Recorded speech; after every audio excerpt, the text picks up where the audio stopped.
52 and 53. The tombs were open, bodies of the saints who had fallen were raised, and they came out of the tombs after his resurrection, entered the holy city, and appeared to many. Why did that happen? Like, what was the purpose of that? Probably because of the magnitude of, you think about when he actually died, the curtain, the veil was torn top to bottom. There's a lot of things happening. There's an earthquake. I don't know, maybe it just was another event that happened that was miraculous. Could that have been a precursor to what's going to happen?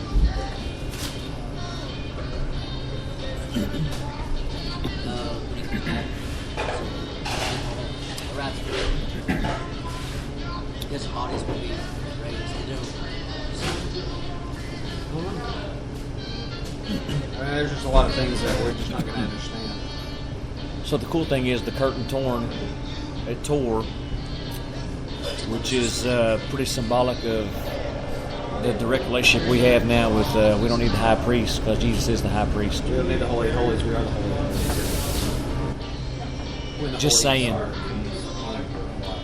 Hello.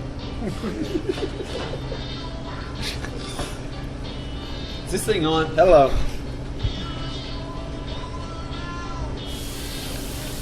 Can you imagine being one of those family members of those people that rose from the dead and seeing them?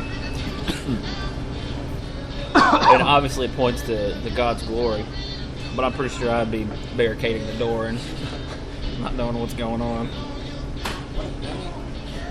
Freaky. Cemetery or something.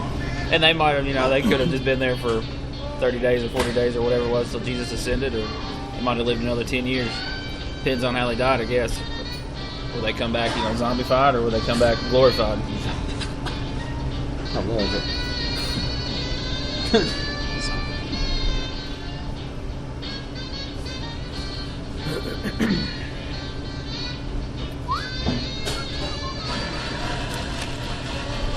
awesome.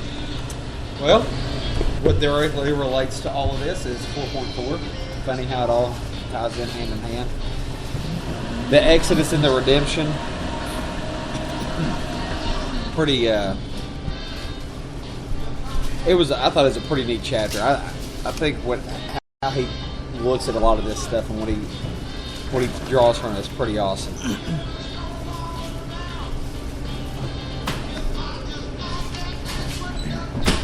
I think one of the most fascinating things that I took from this chapter is at Moses' encounter with I Am, the little subsection is simply Exodus 22, 23, and 25. At the end of that it says, God saw the people of Israel and God knew.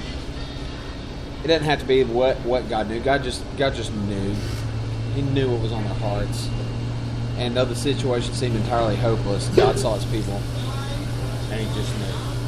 Great sermon series. One that I'm working on developing. It's just a simple fact that God knows.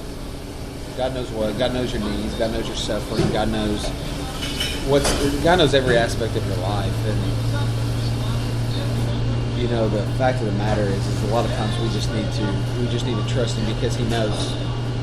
We don't have to tell him over and over again. He just knows. And I think that's pretty awesome. Because a lot of times, what's the first thing that something happens? Where are you, God? Where are you in this? Why is this happening? God knows. It's awesome to think about. That just ate me a lot. How many times do we backpedal like Moses did too? We got excuses for I'm not worthy. All right, I'm imperfect. There's so many excuses why not to do something. Not a good speaker. But it's like that throughout the Bible, right? Gideon, I'm basically the lowest of the low, and the angel called him mighty man of valor, right? My right arm shorter than the left arm. I think it's that God sees the end game, and we're like the kids in the back seat saying, "Are we there yet? Are we there yet?" We have no idea where we're going. We can't see where we're going. We're just trusting our parents are getting us there. God knows where we're going, and he knows where the end destination is. And we just have to trust that he's putting us taking us to the right place. even we can't see that, and just like Moses had no idea, where the end game was. It might have been a couple thousand years later, but God still knew, just like it says. I liked in that section the excuse me, his questions, and it said on 177, everything in our lives, not only here and now, but for all eternity, is based on the right answer to those two questions: who am I? Who's God? Yep. Just like Derek Zoolander said, who am I? And that's what he found I love out. this. God was explaining that he cannot define himself by pointing at anyone or anything else. And then Abraham speaks of his eternality.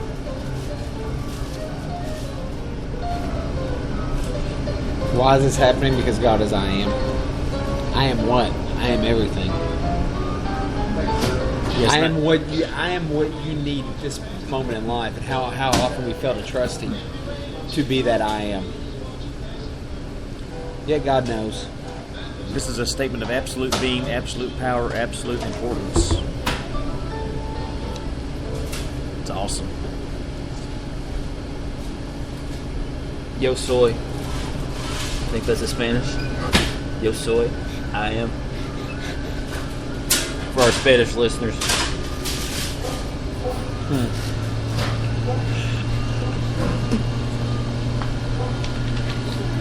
I think it is. You read about the Passover lamb. You get down in through there, somewhere around 180, somewhere in that section. It says, look at your brother and realize that the lamb died instead of him. And it's, look at all these people around and realize that, quit stereotyping them and realize that God died for them. Now that puts a whole new spin on things. That, I don't know, I think that's just awesome. I thought that was the plainest I've ever read that. The best way I've ever heard that Just described. look at it. Look at your brother and realize that this lamb that we're about to slaughter, that's been in our house for the last 4 days, that you're loving and that you named Mephibosheth, and you didn't want you didn't want that lamb to die, but you need to realize something. That lamb could have been your brother. And man, what a powerful story to tell, and to never ever forget this. That doesn't he say somewhere in this section that never forget it, because God's always going to go back to the Exodus. And what does he say in Deuteronomy 5? Impress this upon your children. Talk about it when you're on the road, when you're at dinner, wherever you are. This is what it's about.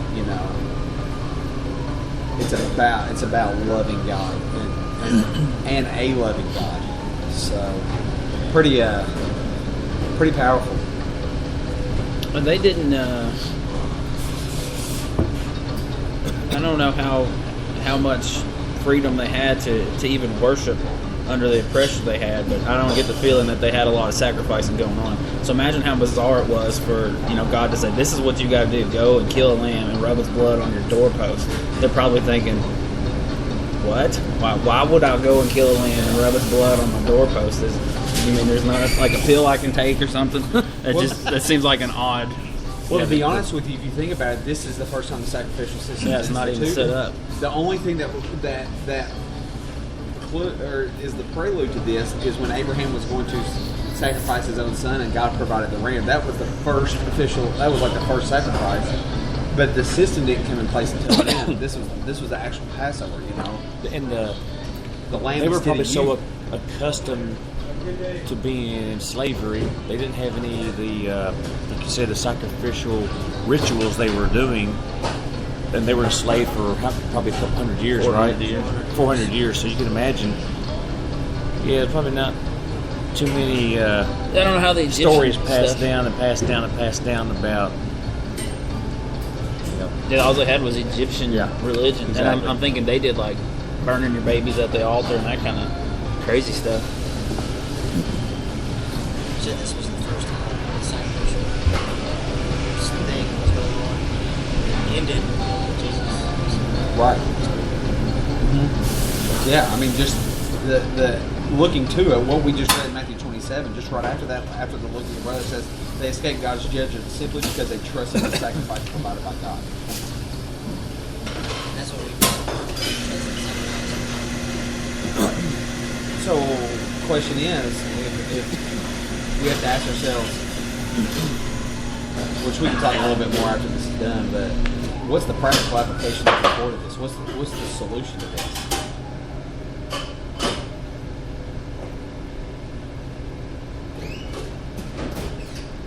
You know, what's the practical thing that we can do for the next week based upon all of this? I think it cracks the time we can sacrifice time, money, things that are important to us to love somebody else. This next section, I think this is pretty important. The forgetful people, and I think I just talked about it, how cyclic things were. Right, they forget about God. They turn their backs on God. How quick did they turn? 40 days. Moses up on the mountain there.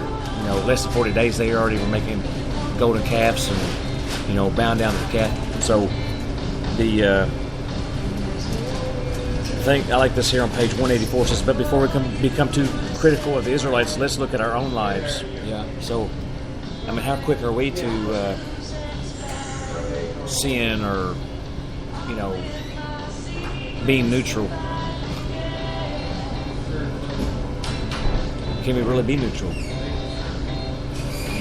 Pilate thought he was. Huh? Said Pilate thought he was. Yeah. It's like if you're at lunch with coworkers, and I passed up many opportunities, and it's one of those things you beat yourself up, but like you hear them complain about with our people at church. There's radicals out there. How can Jesus be the only way? There's cracks of opportunity if you just are intentional about it. You have the chances every day to witness somebody. just if we take the time to do it. Less complaining, more doing. And we're all, I can pinpoint that I can just sit there and complain about this or complain about that. The key is, stop complaining about it. Just keep moving forward. It's pretty awesome. See change, be the change. Uh-oh. Watch out. Hello. Say it again, Caleb. A little louder.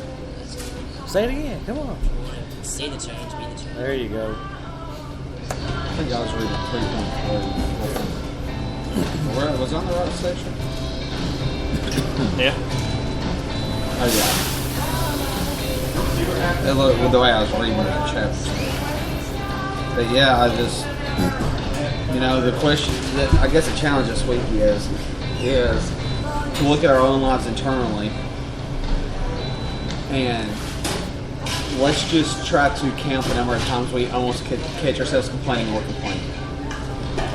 And then to be able to transition that to, okay, how can we take that, stop ourselves from doing it, and look at people as people and know that, you know what, it doesn't matter. It don't matter your past. It don't matter where you've been or what you've done. You still have the opportunity here. You still have the opportunity to have love spoken into you. And we ought to, if we've had love spoken into us, let's take an opportunity this week to speak love into somebody else. Okay? They might not change. Okay? You don't have to beat their head through a wall, but it's just an offering. Let's just offer it to them and offer a sacrifice. Even if they don't feel worthy of it, or even if they don't look worthy of it, even if they don't smell worthy of it, because God changes the inside, not the outside. Bam. God's got to change your heart before he changes your shirt. Look at some crowns. That was the rat version. Remember, this is Coffee Talk. Peace, love, and happiness. Jesus on the main.